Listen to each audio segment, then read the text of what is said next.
ओम कार्तिक महात्म्य सप्तविंश अध्याय ऋषय उचुः हे सुत शुण सावधाने तुम्हे कहिल विद्यमाने बट पिपल वृक्ष मूले थान्ते कार्तिक व्रत फले सेठारे व्रत विधि कले धर्म प्राप्त हेब भले ए कथा शुणी तुम्भ तहु मनु संशय दूर हेउ संसारे अछि जेते वृक्ष ए बेनि किंपा हेले मुख्य ए कथा कह मुनिवर शुणी संशय हेउ दूर कहन्ति सुत महाज्ञानी शुणी न सौन कादि मुनि ओम सुतवाच जे ब्रह्मा विष्णु विरूपाक्ष स्थावर रूपे तिनि वृक्ष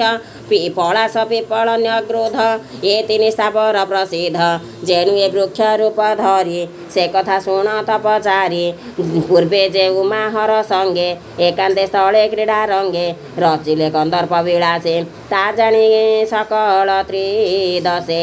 ब्रह्मा सहिते ब्रह्म राशि भाविले एक स्थाने बसे ईश्वर अंगु पुत्र हेले देवंकु न रखिब भले पूर्वे जे वीर जलंधर रुद्र अंगरु अवतार देवंकु जेते शास्ति देला से कथा कहु न सरिला एबे ईश्वर अंशुसुत पार्वती गर्भु हेला जात बळे होइब महाबली तेज सबुरी दर्प दली होइब तिनी पुरे राजा देवंकु करिब परजा एथकु लागु अछि भय बेल हुन कले उपाय पछन्ते हेब परमाद हेमंत बही मन खेद देवंक मन दुख जानी विष्णुको चाहिँ कुश पाणी बोइले शुण सावधाने ताहा कहिले भृत्य माने एक कथा घटई प्रमाण स्वभावे रुद्र तम गुण तहु जे हेब उत्पत्ति से निश्चय ध्वंसी बधरित्री तो नाथ जगत ठाकुर एथकु कर प्रतिकार ब्रह्मा वचने जगत ज्योति बोइले शुण वेदपति जहा कहिल जनहिते से कथा जोगाइला मते एबे ईश्वर रतिरंग जेउ प्रकारे हेब भंग तहि केउद जोग कर क्षमा नुहन्ति सुरासुर पूर्वे ईश्वर तप भंगे कंदर्प रहिला अनंगे एबे के भरसा करिब ईश्वर सन्निधको जेब एथकु आन क्षमा नोहे केवल तुम्भे आम्भे दुहे हर निकटे चाल जेबा आम्भको देखि देवी देवा छाडिबे सुरति मुहास आम्भर भेटिब सन्देश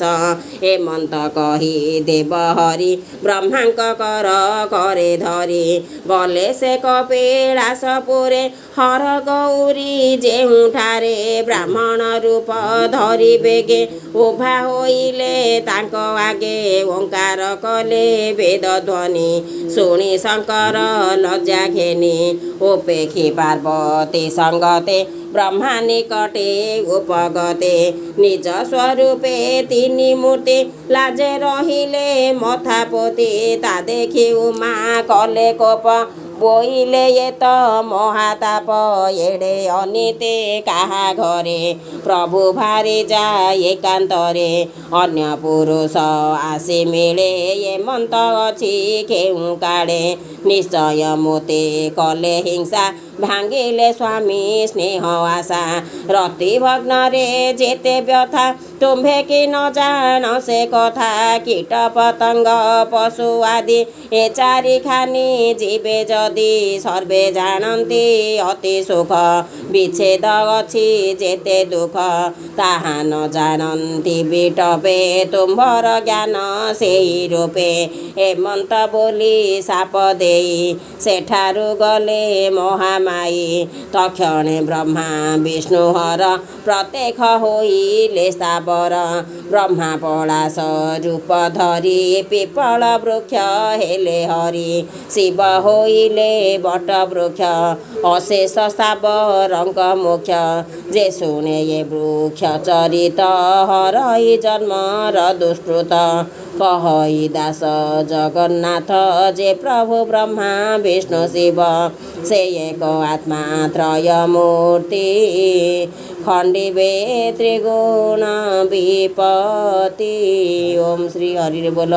इति श्री पद्मपुराणे उत्तरखण्डे कार्तिक महात्म्ये त्रयोदश अध्याय स्थावर कथने नाम सप्तविंश अध्याय। ओम भीमस्यापि रणभङ्ग मुनिरूपे मते भ्रमं यदि शुद्धमशुद्धं मम दोष न विद्यते। ओम क्लीं कृष्णाय गोविन्दाय गोपीजनवल्लभाय नमो नमः।